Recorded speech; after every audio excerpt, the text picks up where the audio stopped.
Hello everyone, मैं Vijay Kumar ICICI foundation में refrigeration air conditioning का ट्रेनर। आज के इस वीडियो में हम लोग जानेंगे इलेक्ट्रिकल कनेक्शन के बारे में। जैसा कि हम जानते हैं, हमारे फील्ड में रेफ्रिजरेशन एवं एयर कंडीशनिंग में अलग अलग प्रोडक्ट आते हैं। एयर कंडीशनिंग प्रोडक्ट के कुछ बारे में बोलूं तो स्प्लिट एसी, विंडो एसी के इलेक्ट्रिकल कनेक्शन के बारे में जानेंगे। अगर रेफ्रिजरेशन प्रोडक्ट में आए तो आपका हो जाता है फ्रीजर, डीप फ्रीजर, आपका रेफ्रिजरेटर, इसके कनेक्शन के बारे में जानेंगे। अगर हम रेफ्रिजरेशन और एयर कंडीशनिंग प्रोडक्ट में देखें तो इसमें दो भाग बटे होते हैं। एक होता है हमारा मैकेनिकल भाग और दूसरा जो होता है हमारा इलेक्ट्रिकल भाग। तो इलेक्ट्रिकल भाग में जो हमारे पार्ट्स आते हैं वो होता है कंप्रेसर, पीसीबी बोर्ड हो गया, आपका लाइट हो गया, डोर स्विच हो जाता है, तो आपका रिले हो जाता है।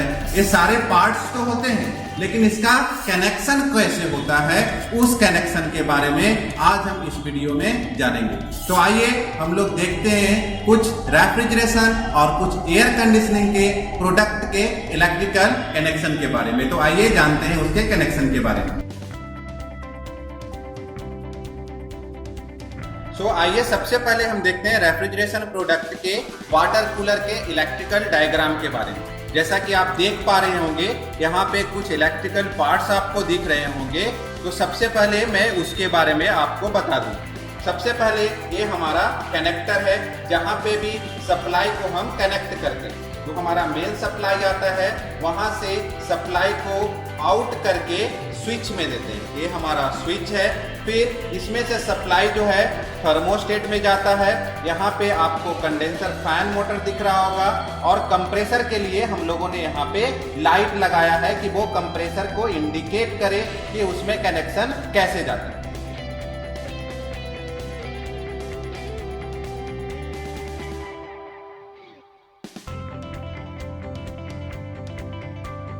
तो आइए अब हम इसके कनेक्शन के बारे में जानते हैं। यहाँ से कनेक्टर से हमारा 3 लाइन आता है। एक फेज है, एक न्यूट्रल और तीसरा जो हमारा है वो है अर्थ। फेज जो है हमारे स्विच में आता है। स्विच को जैसे ही हम ऑन करते हैं, यहाँ से सबसे पहले सप्लाई जो है थर्मोस्टेट में जाता है। थर्मोस्टेट में 2 लाइन होते हैं, एक इन लाइन होता है और दूसरा आउट लाइन होता है। जैसे ही हम इन लाइन देते हैं, उसके बाद थर्मोस्टेट जो है पावर को यहाँ से छोड़ता है और यहाँ से जो सप्लाई जो है कंडेंसर फैन मोटर में जाता है और दूसरा जो है हमारे कंप्रेसर में जाता है। जैसा कि आप देख पा रहे होंगे, थर्मोस्टेट का सेंसर आपको दिख रहा होगा। यह सेंसर जो है इवापोरेटर कॉइल पे लगा होता है। इस सेंसर का काम होता है इवापोरेटर के टेम्परेचर को सेंस करके थर्मोस्टेट को बताना। जैसा कि आप देख रहे होंगे, थर्मोस्टेट में एक नॉब है जिसके हेल्प से हम टेम्परेचर सेट करते हैं। जैसे ही टेम्परेचर हमारा सेटेड पॉइंट तक पहुंच जाता है, थर्मोस्टेट जो है वो लाइन को डिस्कनेक्ट कर देता है और कंप्रेसर हमारा ऑफ हो जाता है। साथ ही साथ हमारा कंडेंसर फैन मोटर भी ऑफ हो जाता है।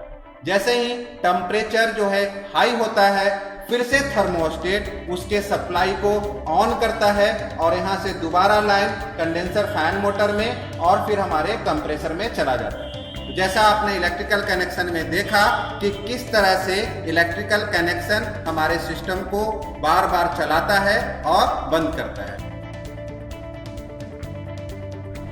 अब हम लोग जानेंगे नॉर्मल रेफ्रिजरेटर के इलेक्ट्रिकल कनेक्शन के बारे में। जैसा कि आप देख पा रहे होंगे, पिछले वीडियो में जो हमने देखा वो था आपका कनेक्टर, थर्मोस्टेट, स्विच। इसमें 2 कंपोनेंट्स और बढ़ जाते हैं, जो हमारा रिले है, डोर स्विच है और कैबिनेट लैंप है।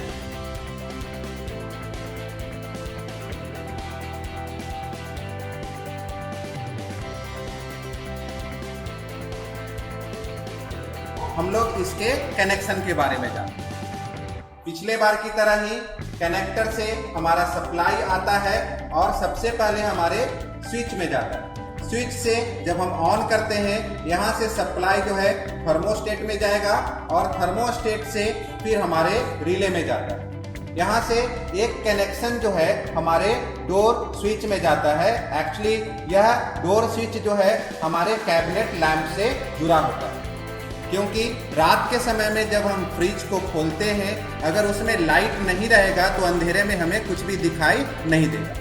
तो यह स्विच जो होता है वो डोर कैबिनेट से डोर से लगा रहता है। जैसे ही हम डोर को खोलते हैं, यह स्विच क्या होता है हमारा कि ऑन हो जाता है। जब हम डोर को लगाते हैं तो डोर के कैबिनेट से यह स्विच जो है ऑफ कंडीशन में हो जाता है और हमारा कैबिनेट लैंप जल जाता है। जैसा कि देख रहे होंगे, यह लाइट जो है कंप्रेसर को इंडिकेट कर रहा है।